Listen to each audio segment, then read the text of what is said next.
Para sedherek pasamuan ingkang kinasih, sugeng enjing kepanggih malih kalih renungan padinan Gitaji Purwantara hari taun 2026. Ingkang kasiyapaken dening Sularto saking Pepantan Bukerto. Wacan kitab suci dinten menika Yohanes 11 ayat 1 ngantos 50 ingkang jejeripun mekaten.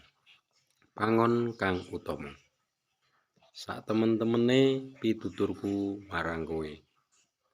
Sapa kang mlebu ing kandhang, wedhus ora metu ing lawang, nanging metu ing tembok iku maling utawa rampok. Balik kang lumebune metu ing lawang, iku pangone wedhus-wedhus.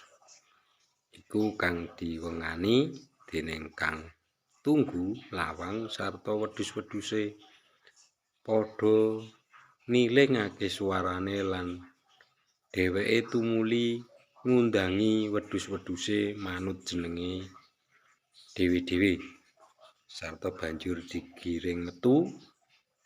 Menawa wedhus-wedhuse iku wis diwetokake, kabeh dheweke lumaku ing ngarep lan wedhus-wedhuse mau niteni suwantene. Para sedherek pasamuan ingkang kinasih, mekaten waosan sabda ing Yohanes 11 ayat 1 ngantos 50 kang rahayu sedaya tiyang ingkang sami mirengaken sabda pangandikanipun Gusti lan saged nindakaken ing gesang padintenan. Haleluya. Amin. Para sedherek ingkang kinasih, waosan kita ing dinten menika kados pundi Gusti Yesus paring gambaran gesangipun manungsa rikala jaman samanten anggenipun pitepangan kalian Gusti Allah lan ingkang dados gambaran inggih menika wedhus utawi kambing ingkang gampil lan asring dimangertosi awit senajan namung kewan, wedhus punika nggadhahi raos rasa jiwa ingkang mangertosi kaliyan pangon utawi ingkang ngopeni ing saben dintenipun. Contoh halit kemawon menawi kita ngopeni wedhus punika menawi kita nembe kekesahan mekaten ugi ngertos kita badhe mantuk mireng swanten sepeda napa mobil napa kita lumampah saderengipun dumugi ing griya kita. Contonipun kurang langkung 100 meter napa 50 meter saderenge dugi griya wedhus-wedhus punika pun apal mesti badhe nyuwantenaken utawi gerak-gerok. Wedhus kemawon paham menawi kita pangenipun badhe dugi utawi rawuh.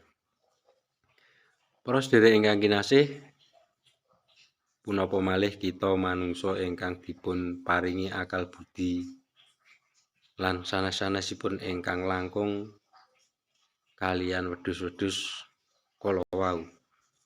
Kita gadah Gusti Yesus ingkang dipun utus Allah supados dados pangen kita. Sasampunipun manungsa damel dosa kaliyan Allah, Allah anggenipun damel sesambetan kaliyan kita supados kita kaliyan Allah punika saged srawung malih. Gusti Yesus dados lantaran margi kita sedaya